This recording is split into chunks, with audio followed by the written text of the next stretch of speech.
Hi, so my name's Lewis. I've already been introduced as the Londoner, so I just want to set that straight. I'm actually originally from Norwich, so I'll probably get some kind of brownie points for that. So I went to the UEA, City College, and grew up in kind of Broadsway, so been here a while, so I thought I'd come back. So I work for a company called Unruly, and I'm going to talk about extreme programming. So Unruly is the company name, it's not some kind of new Zen thing. Yeah, just wanted to kind of show you what we do, and this is how we do it. It's not the right way. It's just our interpretation. So this is where I work. Obviously, Unruly is a technology company. It's clearly not like a solicitor's or anything like that. It's kind of a hip company. This is our top left is our London office. So that's where we're based. We're based in London. This is our New York office. So we kind of keep the vibe going out through all our offices. Our London office is based in the trendy place of Shoreditch. So this is street art. There's also good curry and hipsters and beards and beer. Truman Brewery. So we're on Brick Lane. So we're about 10 minutes from Liverpool Street. So if you want a job, you're within commuting distance. I'm just dropping that in there. So this is the standard slide about Unruly. So we are an online advertising technology company. So we specialize in social videos. So we don't make any video content. We're not a media agency. We're a technology company that take videos from an advertiser and we push them out onto the web.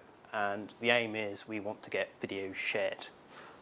So technology company, we've been going a while. We are a startup, but we've been going since 2006. So I guess a successful startup. We have about 200 people. There's loads of offices. So the London office is the main office. Then we have New York, LA, San Francisco. We've just opened an office in Singapore, another office in Sydney, and we have European offices, and the list goes on. I don't know if anyone's heard of the Viral Video Chart. It's a public-facing website. That's what the company was founded on. So you can go to viralvideochart.com, and that tracks all the latest trending viral videos. You can go on there and see what's the latest cat video in Singapore happening. So I just want to ask, what do you guys do? So raise your hands if you are a software developer, or consider yourself to be a software developer. Okay, that's pretty much everyone. So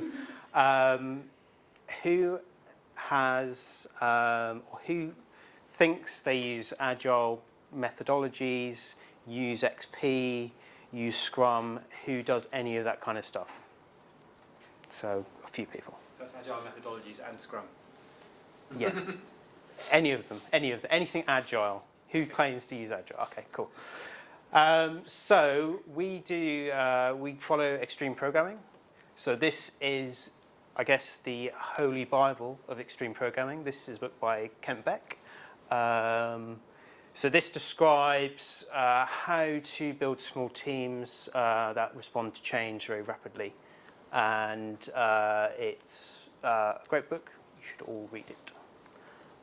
So I just want to lay the cards on the table. We don't do Scrum, and we don't do Kanban. So we do XP. A lot of the practices, if you do Scrum, a lot of the practices we do, you'll probably be familiar with. There's some major differences between Scrum and XP. XP has more, historically has more technical practices, whereas Scrum doesn't, and there's few team org differences. So we do XP, not Scrum. What else? So I guess the question is, why do we do XP? Why don't we just do waterfall stuff and do what loads of big corporations do? So we're in the online advertising industry. So don't worry about the numbers, but essentially the online advertising industry is growing quite a lot. As you can see, advertisers spending on newspapers and magazines is going down. So if you work for a newspaper or magazine, then maybe you should be worried. So essentially, there's a lot of money going into online advertising. That creates a problem for developers and for the product development team. So there's a lot of money going into this market, which obviously means a lot of requirements. There's a lot of change. Online advertising has changed within the last couple of years from people putting banner ads on a page to programmatic buying of ads. So in case you're not aware, pretty much a lot of the ads nowadays are bid on. So your impression is sold in a marketplace in real time to the highest paying advertiser. So a lot of that online programmatic bidding has come in recently. So the market has moved very quickly from, say, putting a banner ad, contacting a publisher, signing a piece of paper, to more of a trading platform. So this has all changed within a couple of years. So we've had to build product development team, software engineering teams that kind of can deal with this change, deal with this growth as rapidly as we can. So we have, as of last week, 4 development teams. So this is out of date. So we have small teams with maybe 3, 4, 5 software developers in each of those teams. The teams are generally aligned to products, so we don't have a back-end, front-end, and a middleware team. They are full-stack engineers that work on products. So, for example, one of our dev teams works on ad formats, so shiny video players you see on the page, they're responsible for that. So a lot of that is JavaScript. But they'll also do back-end stuff like reporting on that as well. Another team works on the bidding infrastructure. Again, a lot of that is maybe a bit more back-end, but that can be full stack as well. So they're kind of split into product sets and based on how the business define products. I head up the solutions engineering team, which is kind of this floating team in the middle. So the guys in orange. So we do... I kind of describe it as everything the developers don't want to do, but that's not quite true. So we do things like user support, product research. We do technical stuff for campaigns, and everything in between. So we also have, alongside the developers, we also have product managers. So the product managers help the developers work out what they need to work on. And we also have some other specialists as well. So we have Mike, who's our UX guru. So he sits between the teams. He is great with user experience. So all of our products have some kind of user experience element to them, whether it's an ad or whether it's like the reporting system or the campaign setup system. He works with the teams to produce a reasonable user experience. And we also have Rachel, who's our coach. So she's represented up there as our coach. So that's how we're structured. We like to keep the teams very small because the larger the teams get, the more communication there is, and et cetera, et cetera. It's good to have, we believe it's good to have small teams. So what we want to do is we want to essentially have an environment of close collaboration. So this is perhaps quite different to, say, a corporate world. All of our developers are co-located in one place, in one office, in the basement for some reason. But they're all in one place. They're all in one room. There's some windows. There's a window at the back there. See, but they're all in one place. They're not spread out like maybe a corporate would have developers everywhere. We've put them all in one place.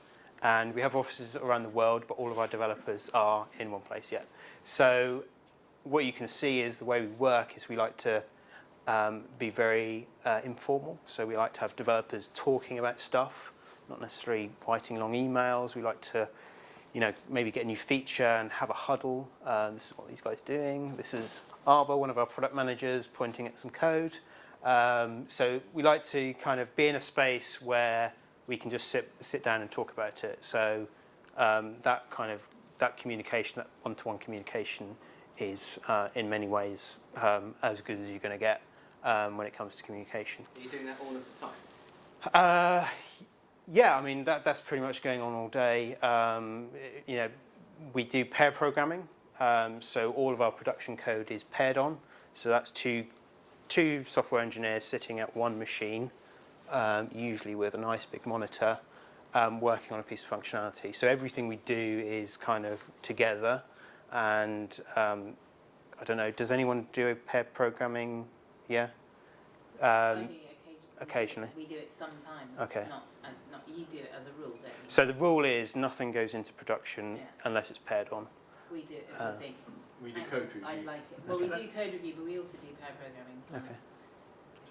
So it's like four eyes approach, so someone's done it, another pair of eyes check it out. So what would typically happen is, let's say there's a new feature. Let's say it's putting a button on the page, whatever. So two developers will sit down on that feature, and they'll spend, one person will spend half the day writing some code. The other guy will be like watching, maybe looking at some documentation, seeing what's going on. Then they'll swap. Oh yes, Yeah. So in one space, all talking. So I added this slide. I don't know if I should add it, but so what we don't have is and this isn't to diminish any of these responsibilities at all. We don't have any testers. We don't have any business analysts, and we don't have any product managers. So the reasons we don't have these roles is we expect the developers to basically do all of these jobs. So we expect the developers to own features themselves and be responsible for delivery. So the developers will go out and collect requirements, they'll speak to users, they'll work out what needs to be built, what features need to be created. They'll then write the code, write the requirements. They'll then they talk to real people. Yes, they talk to internal users and also external facing, external clients. So they'll collect the requirements, write the code, and all of our testing is automated unit testing. So then they also produce, usually we do TDD, so write the tests first and then write the functionality. So the reason we do that is, If I may, don't you find though that the developers cannot anticipate the myriad ways that users would use the software? That happens quite often. I'm only referring to the "you bastard" comment earlier from my personal relationship, but that does happen. Obviously, you can't foresee everything. So we do unit testing, functional tests. I'll come on to end user support and how we support users later. But yeah, there is a problem that we can't test everything. Usually, we're pretty good. Can I just ask? Yep. Extreme programming is quite new concept to me. Sure. Is this having a lot of responsibilities to the developers to do all these requirements gathering, talk to customers? You just said, is that something that is decided by Unruly, or is that something that's come from extreme programming? So it kind of comes from an XP approach. So the idea is you have someone writing functionality and you have someone wanting that functionality. So those two people, if I'm a software developer and I'm writing a piece of functionality, to best understand your requirements, because I'm the one writing the code, it most of the time makes sense for me to speak to you about those requirements. Similarly, same with tests. If I'm writing a piece of software and I don't know how to test it, then potentially, I could be building something that doesn't meet your requirements, etc., etc. So it's all about fostering kind of the developer to client relationship. So there's a smaller gap that's possible between those two parties.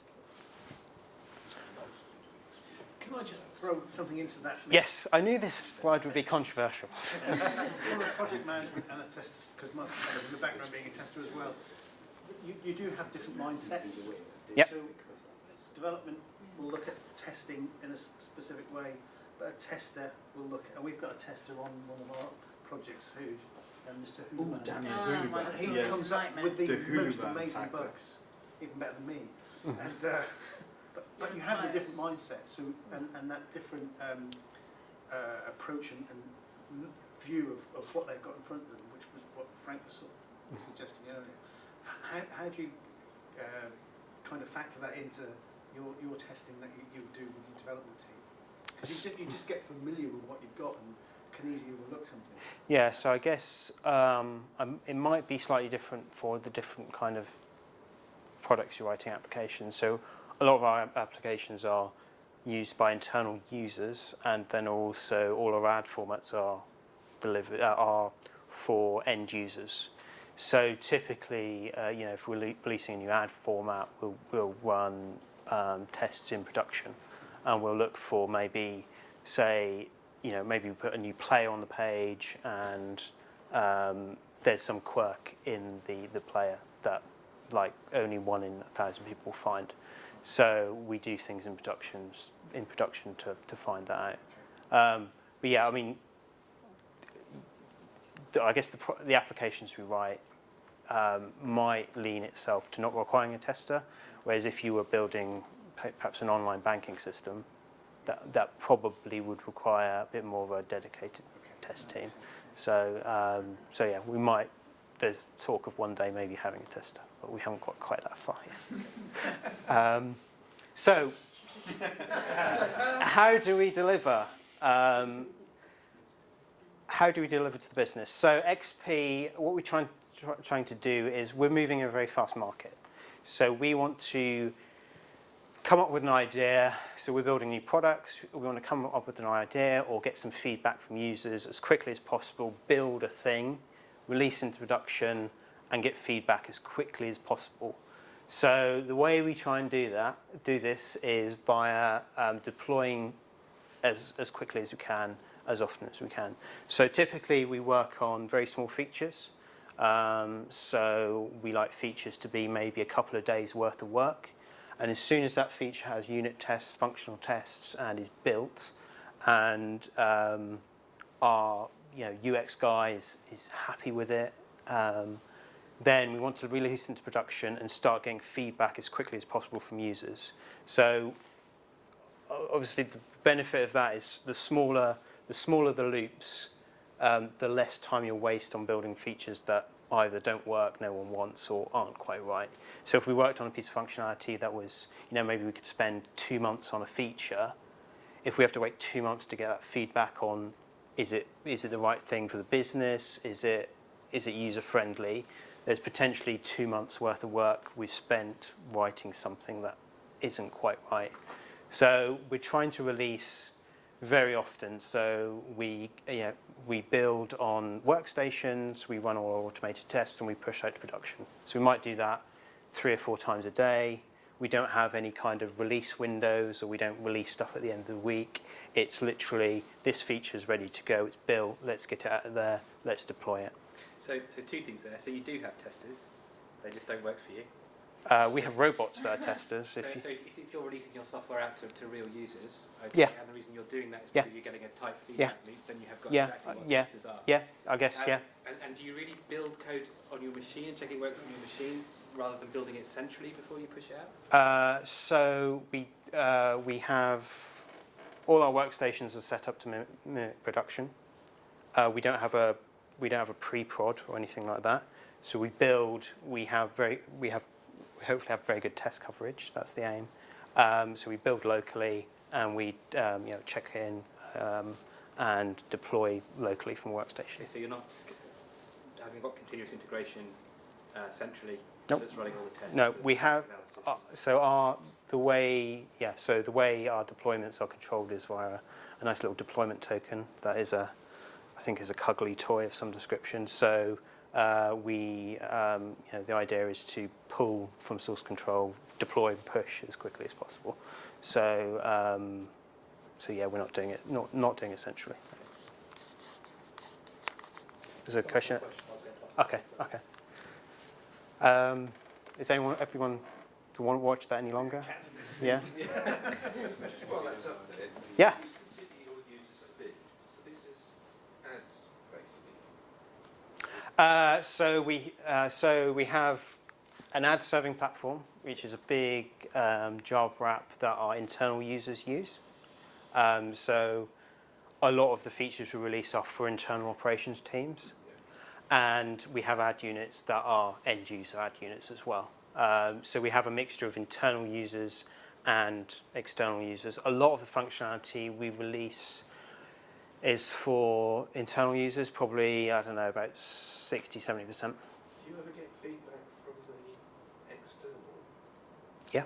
users? Yeah, we do. Is it all annoyed because something's gone wrong? I mean, let's face it, things are going to break, and they always do. So yes, we do get a few angry people.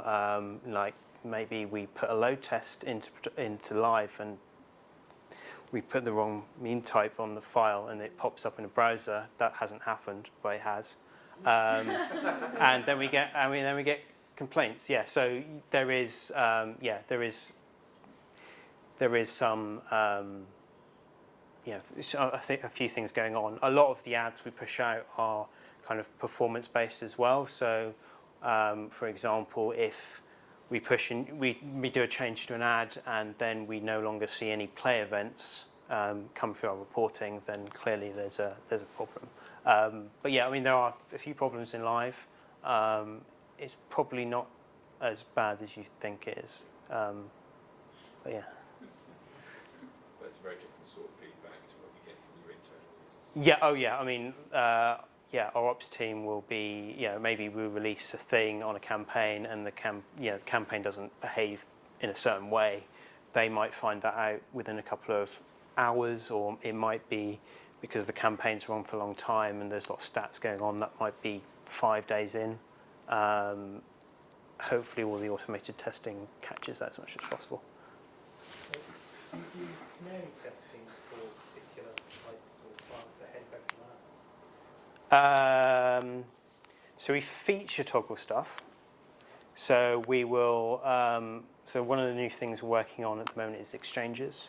So we'll do feature toggles around certain campaigns. So maybe we want to release a feature just for a specific campaign and see how it goes. So we do like the feature toggling for certain things. A lot of things get feature toggled on, and then we'll either keep feature toggling it for new stuff, or we'll just open it up wide. So yeah. So if you pair a new feature and it's ready, do you then get another pair or another team to do a more manual test, sort of a point and click test, or is it, we've paired it, the test pass, let's push it? It really depends on the people that are pairing on it. So if it's something really scary, that would probably happen. If the developers working on it are pretty confident that it's not going to destroy anything, and they can push it and deploy it. So yeah, I mean there are some things that are we try to avoid at all costs, but there are some features that get released that touch everything. There's things like, we don't deploy at 6 o'clock on a Friday, that kind of stuff, because that's just suicide in a lot of cases. In the office at 6 o'clock on a Friday. Well, yeah, they're all drunk or something like that. Yeah.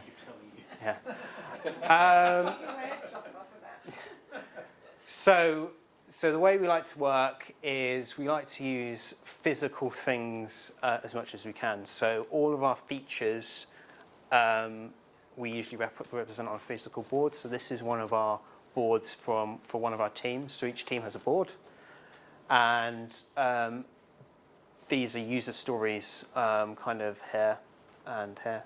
So we like to come up with features and then write them on a card.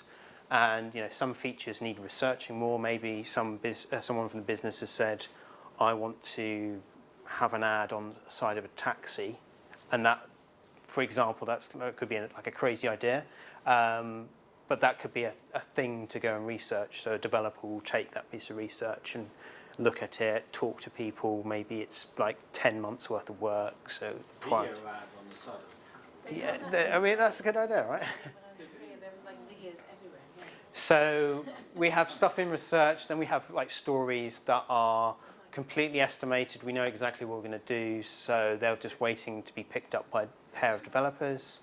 And then we have like stories in progress. So we like to take stories and break them down into tasks. So one task might be we need to, write unit tests, exactly. write unit tests, or it might be we need to do the front end part first. And the developers will work out what tasks they want the story broken down into. This board has things like calendars, and like if the team's been to meetings, they put stuff in their calendar. The red cards are for like support tasks, so maybe there's a bug, so they go onto the board as critical bugs they need to fix. There's also green cards, which are for like dev tasks, so maybe someone wants to move to a new version of Grunt, for example. So they would have maybe a green card because it would require a day's worth of work to do all the upgrade. So all of this is controlled by the development team. So the developers every morning will stand around the board when they get in, and they'll talk about what they worked on yesterday. So maybe, you know, a pair worked on the story, and they'll talk about what went well with the story, and maybe someone done some support. So they'll congregate every morning around the board and talk about what happened yesterday and what they're going to work on today. We have cool things like rotors and UX buttons to remind everyone, etc., etc. I was excited to see you had a review column. Yeah. And then I noticed there's nothing in it. It's because there's nothing to review. So the review column would be, you know, features ready. There's no testers. Yeah, exactly. Yeah. So the review column would be for, say, stakeholders. So maybe an operations person required a feature, and they own the feature. So once the functionality is built, devs will go and speak to the user, have a play around. Does it meet the requirements? Obviously, if it doesn't, they rework it. And there's like a sign-off phase as well. So not by testers, more by end users, that review column would be for. Just to accept the user story and mark it done.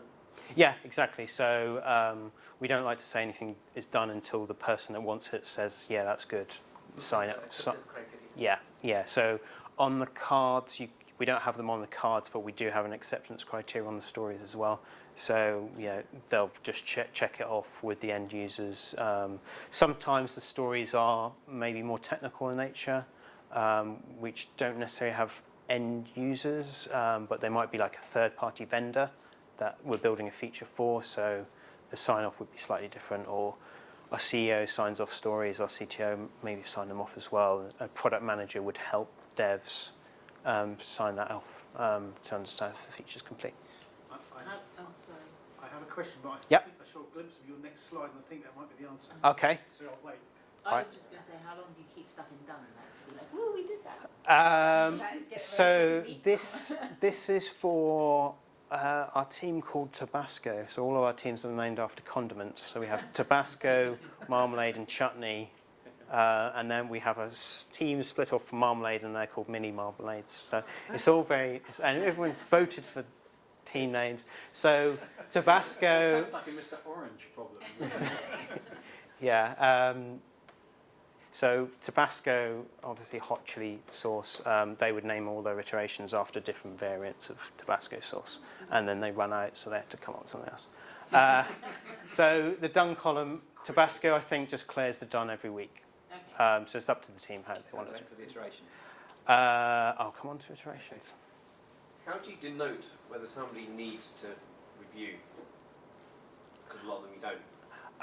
It completely depends on the feature. So it will usually be the product managers and the software developers. Before they start a story, they'll go, okay, the story is for X, and they'll decide and agree who needs to review it. So there's no like kind of golden rule. It's just a case by case.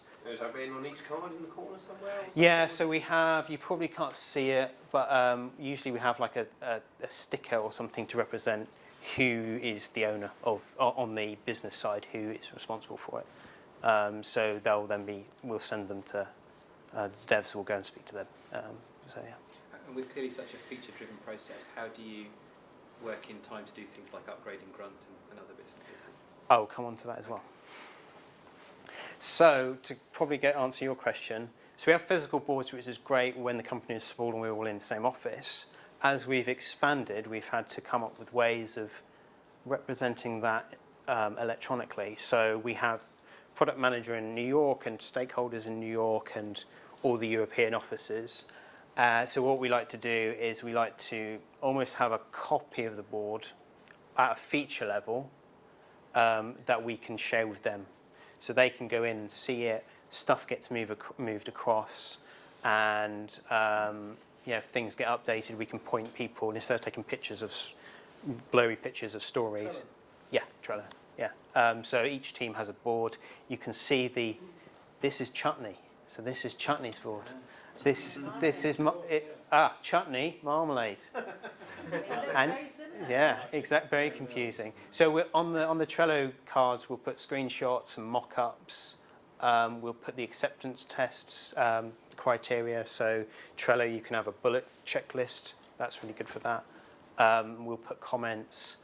What's also great about Trello is, see these little avatars, they're the developers, so each story gets signed.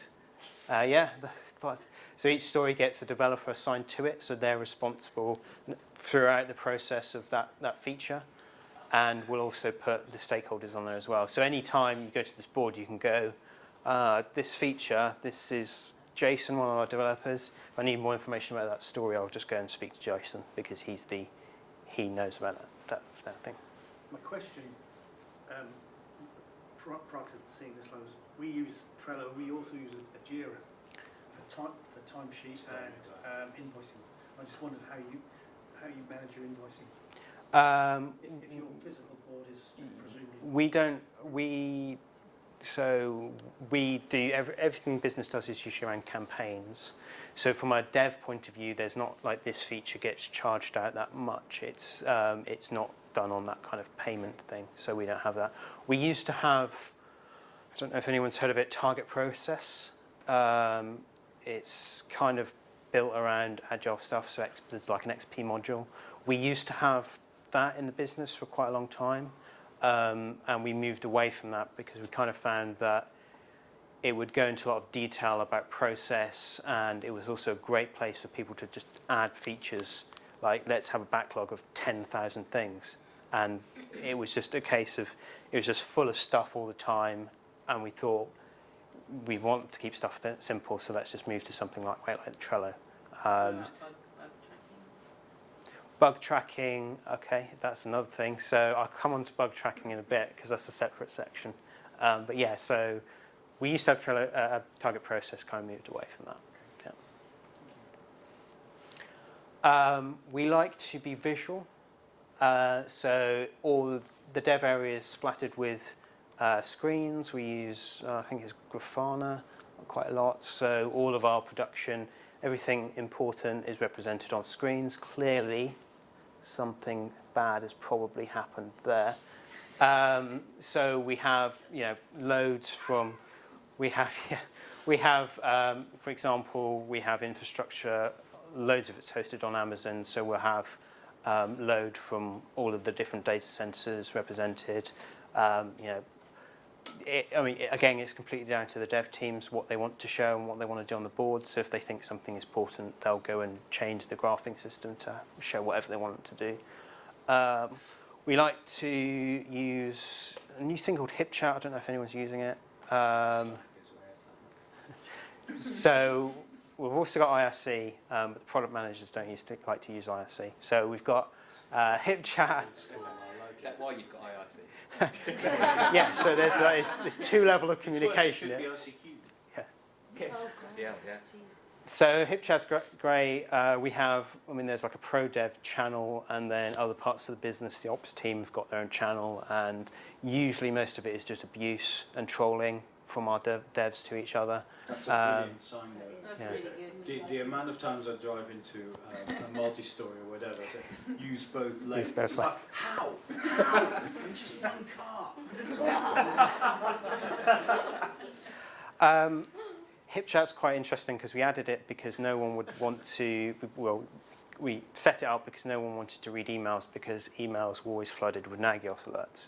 And then someone started to put Nagios alerts into HipChat and then GitHub commit messages. So now I don't even look at HipChat anymore because it's full of GitHub saying I've done fix on Leo. That's all. Yeah, so it's quite interesting because now it's just as bad, as my opinion. But I think we're taking some of it out. So you required hip chat because your team is not co-located. No, they are. So we have so we like to talk to each other electronically, even though we sit next to each other. And we also have some people spread around the building, and we have product managers in the US. So yes, we're co-located, but we like to keep things digital a lot of the time. How else do you talk about someone in the office without them knowing? Exactly. Also on here we have, I think we have a bot running that scans or keeps an eye out for any mentions of cake via email, because we have cake in the office. So you get an alert if there's cake, and then you run upstairs and then you get cake. That's quite good. We haven't set up for donuts yet. That's my next job. Meetings. So developers are expected to do pretty much, well, a lot of things. So we have various meetings all the time. We have product strand meetings. We have, squads. We have loads of things with the business. So the developers tend to be on every single email on the company, in every single group, and invited to every single meeting.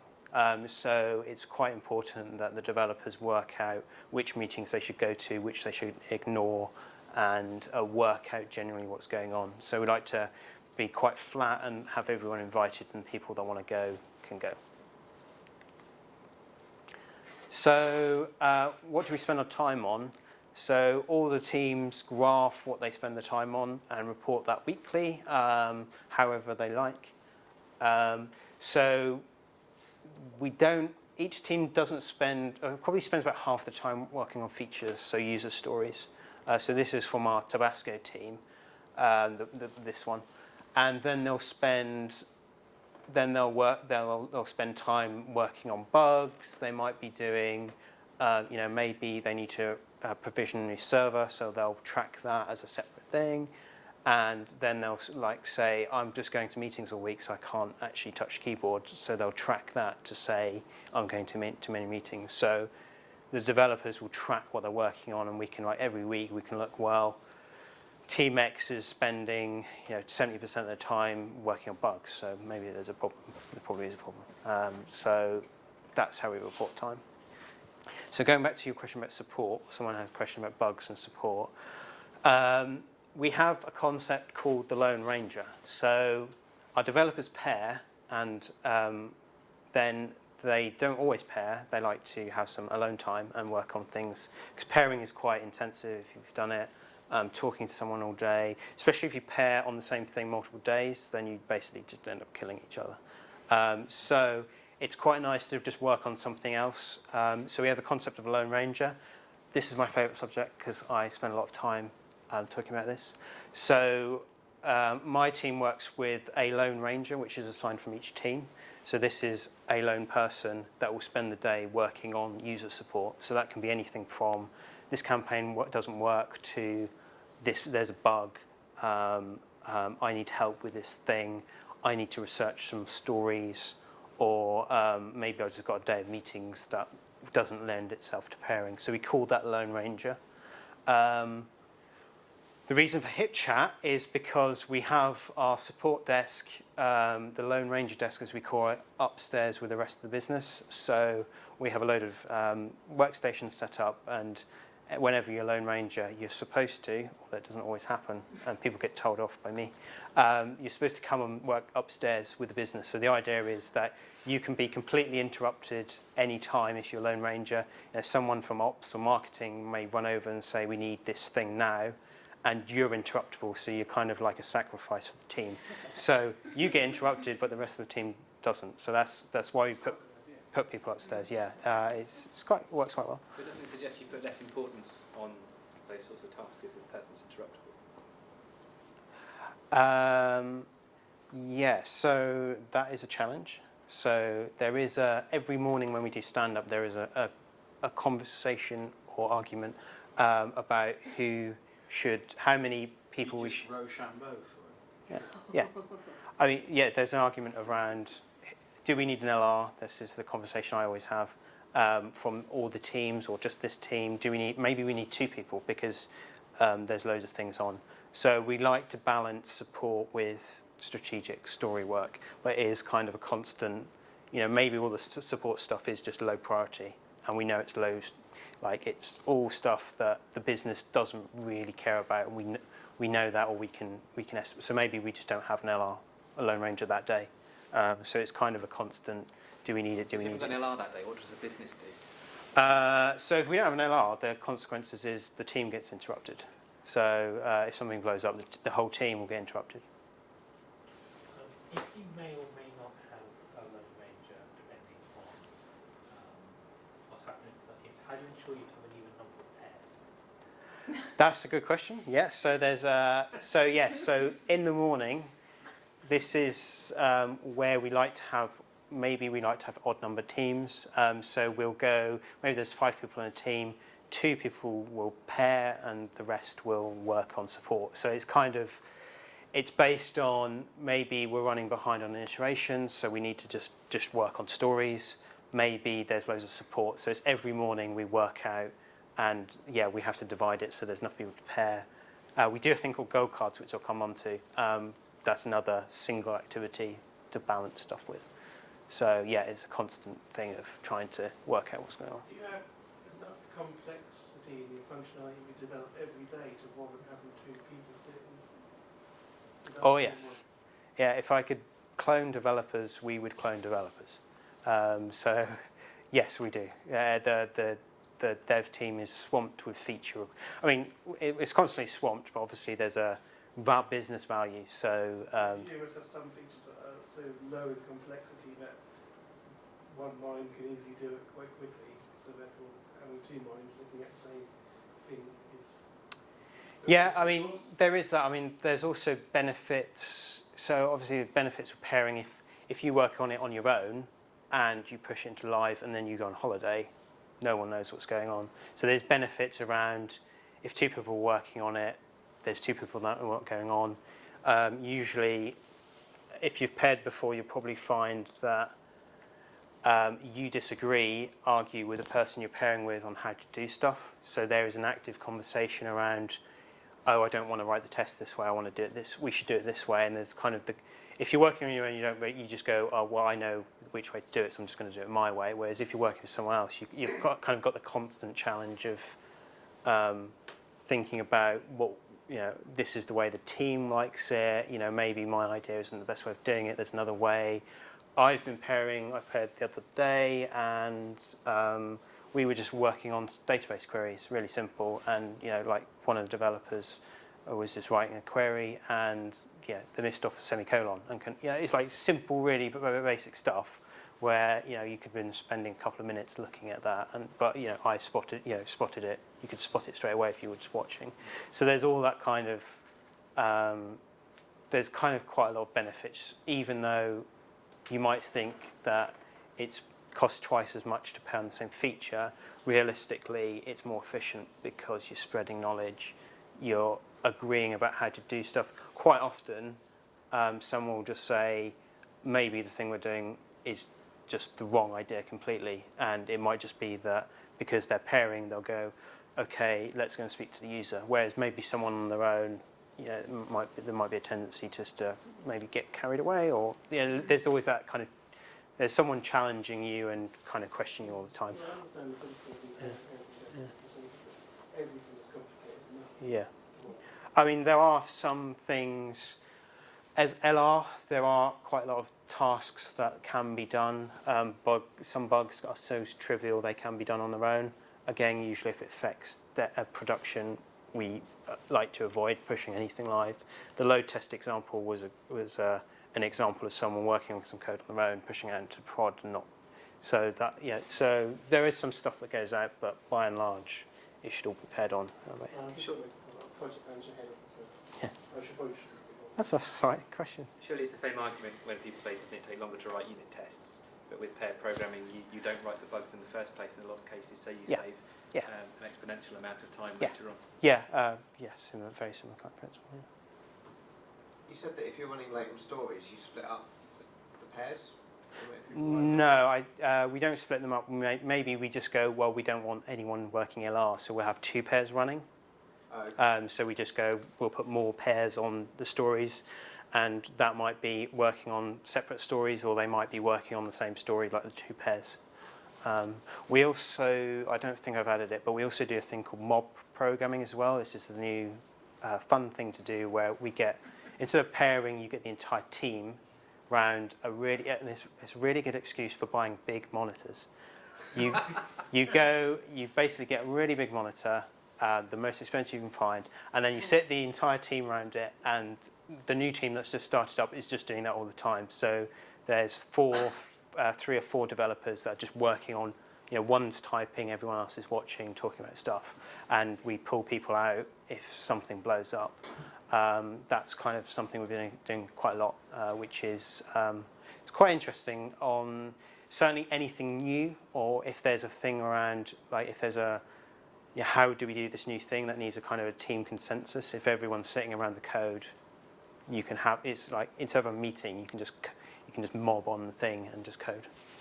So that's quite cool. So story prioritization. So the developers will work out what stories, they'll speak to users, maybe throughout the iteration someone comes and says, I want this new feature, and we'll do the best job we can, and usually it's quite good, of speaking to the business during the iteration and collecting features that they've been asked for. And some of them we know are very low value, so there's no point doing anything with them. Some are extremely strategically important, so we'll get those features. And every 3 weeks, or iteration is 3 weeks, we will come together with senior stakeholders. So we have Scott there, who's our CEO. We have CTO. We have Ollie, who's one of our sales directors. So we'll have various senior people come in from the business, and we'll have a meeting to discuss what we should work on in the next iteration. And it's kind of changing, but we've got 2 teams in this meeting because a lot of these are cross-cutting functionality. So we need features from both teams, we need stories completed from both teams to deliver something. So we'll go around and we'll say, hey, these are the stories we think we should work on the next 3 weeks. And essentially the meeting is to confirm with the business, are we working on the right things? And it's also a good opportunity if there's any clarity, hopefully this never happens, but if there's any, like maybe someone doesn't quite understand what's going to be delivered, it's a very good point to go, well, this is how it's going to work, and you're going to get this color button, but you're not going to get this one. So we come together every 3 weeks, we do this. We then do all of this in Trello, put all the cards in. You can see there, so we say there's X number of points available for the next iteration. So that's based on velocity. So the team will work out how many features they can work on in terms of points. And then when they estimate features, they go, well, this thing is a 0.5 amount of work. And then they can turn and say to the business, well, this is what we think we can work on the next 3 weeks. Here are the stories. What order do you want them to be put in? Are these the top priorities? So the way this slightly differs from Scrum is Scrum, you'll have a sprint. But Scrum, you tend to lock down the sprint. And you also tend to deliver the features and demo them at the end of the sprint. What we like to do is, this isn't a guarantee of delivery. The teams can quite easily turn around halfway through and say, I can't deliver this feature. There's loads of support stuff that's critical. So this is by no means a guarantee. It's more of just a backlog of prioritized stuff. So they'll agree with the business in the 3-week prioritization meeting, and then at any point the business is allowed to, and with agreement with product development, to change the iteration. So obviously if we have to change everything, either something bad has happened or we haven't estimated or haven't planned well enough. But yeah, potentially we sell a new campaign and a feature is required for a campaign. So we'll write an email to stakeholders saying this feature needs to be delivered, it's business critical, it's this much money, and everyone goes, great, that's fine, work on that, and that will obviously knock out maybe these 2 stories, so we can't work on them. So it's yeah. So there's always change allowed in this process. We're not locking anything down. We're not committing to anything. People are talking about moving away from the name iteration because there may be some tendency just to work as a kind of a backlog instead of removing the illusion that it's a guaranteed list of things that are going to happen. It can change. And is the priority of each list from top down? Yes, I mean the developers can work in stuff in slightly different order if it obviously makes sense. So there's some change there, but usually it's top to bottom. Yeah. So if I swap in a new story, this one's likely to get kicked out. So yeah. Just let you know we're over time. So. Okay. I'll finish off. Is that okay? Yeah. So we have strands. So we organise stuff into strands. So these are based on our strategic priorities. So stories are arranged in strands. That's another Trello board. And then we have another Trello board with our product backlog arranged by strands. So some of these stories are estimated, some aren't. We won't estimate all the strands in this situation. All the stories in this situation, we will, maybe some are low priority, so we don't estimate them. We have story time, so this is when people estimate stuff. So we'll get together every couple of days and estimate new stories. The flavour of the month is to use these new little kind of child. It's not an Etch-a-Sketch, it's the magnetic one. And anyway, you write your points on this. So everyone, like feature X, how big do we think it is? Everyone basically votes with a number. I think these are Peppa Pig, but I'm not quite sure. So we have story time, we get together and we talk. And we also have a thing called super story time. So instead of agreeing in the prioritization meeting what we need to work on next, we like to keep that short. So this is a kind of an open forum for people to come to kind of have a bigger discussion about what we need to work on. So our CTO comes to this meeting, and basically what we're trying to do is what is like the strategic priorities for the business and what stuff should we not be looking at anymore. So that happens every couple of weeks. And we have goal cards. So goal cards, going back to the one-day LR thing, so we also have goal cards. There's like a Google thing where developers have 1 day a week to work on whatever they want to work on. So this is maybe a new Go framework they're interested in, or maybe they want to play with a new JavaScript API, blah, blah, blah. So they'll spend 1 day a week working on their own, and that's a good way of balancing out the pairs. And goal cards are kind of quite important for the developers. It kind of gives time to unwind and kind of focus on other things. And we have retrospectives, so every iteration we get together, the developers, we talk about what happened, what went well, retrospective. We like to have it in restaurants and cafes and use pens, and if something went really well, we talk about that, we keep doing it. Maybe something went really badly and we agree as a team what to do to change that. And if anyone forgets what happened in the iteration, we keep track on a continuous board. So this is Monopoly board. So we basically write every day what we did, and then we take that to a retrospective, and then everyone can remember, oh yeah, maybe something blew up on that day. So that gives them a kind of an easy way of remembering. So we're doing dev exchanges quite a lot. We've done them with 7 Digital. So if anyone wants to come to us for a week and work with us, you can pair with us, and we'll then send someone to you. Happy to do that. That's always been quite useful, and we just have fun. And is there any questions? I've rushed to the end, so I might have missed some questions, but if we're out of time, we're out of time. Cool. Any questions? We're allowed to ask any questions. Yeah, ask the question. Do you find with new iterations that you say you're removing the formal deadline and things when you unload Scrum, you can just take it as output for using? Do you feel there's any lost urgency within the teams about that deadline being there? You lose a bit of urgency into the importance of having to make sure it is done quickly. Some of the stories are based on campaigns, so the developers know if they don't deliver this, then we're potentially going to lose quite an expensive campaign. So there is that kind of pressure. the developers don't really like to overrun on iterations because they've kind of committed to stuff, and no one likes to say, you know what, I'm not going to be able to do this.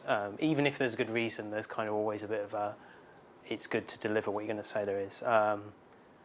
So usually it's not too bad. I mean, usually the overrun reasons might be down to we estimated something and we didn't quite estimate it correctly, so there's a piece of complexity that no one is aware of. So there's kind of, that happens sometimes.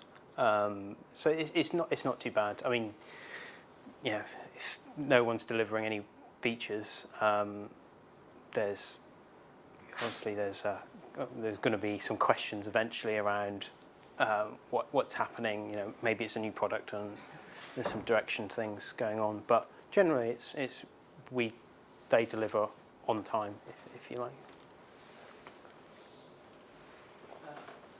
You mentioned like you have a pair who's working on any particular feature. So on what basis that pair is selected or? They choose at the stand-up, so volunteers. So usually if it's a new feature, people will volunteer to work on it. Typically the person that owned the story and estimated it will like to start working on it because obviously they know what they need to do. The developers rotate every day usually, so we don't like to have a pair running for more than a day. So maybe a pair starts working on the feature and the next day one person will stay in that pair and someone will get swapped in. So there's continuity between developers, but sort of fixed pair throughout development. there's usually not. There sometimes can be the same person throughout the story. It depends how big the story is, but I mean, if it's a reasonably sized story, we like to rotate the developers every day. So the ideal situation was that everyone in the team has worked on the story, and because the person that worked on it the day before is staying on, you get the continuity. So the utopia is everyone works on the feature, and then if there's ever a problem, people go, well, I worked on it. So if you have one person working on it all the time, then it tends to be their kind of feature, and then if obviously there's a problem, then it's them. I mean, there is kind of product strands that certain developers own, maybe more than others, because they've been assigned a strand. So maybe some developers work on stories of a certain theme more than other strands. It kind of depends. Should we leave it there? Yep, great. Thank you very much. All right.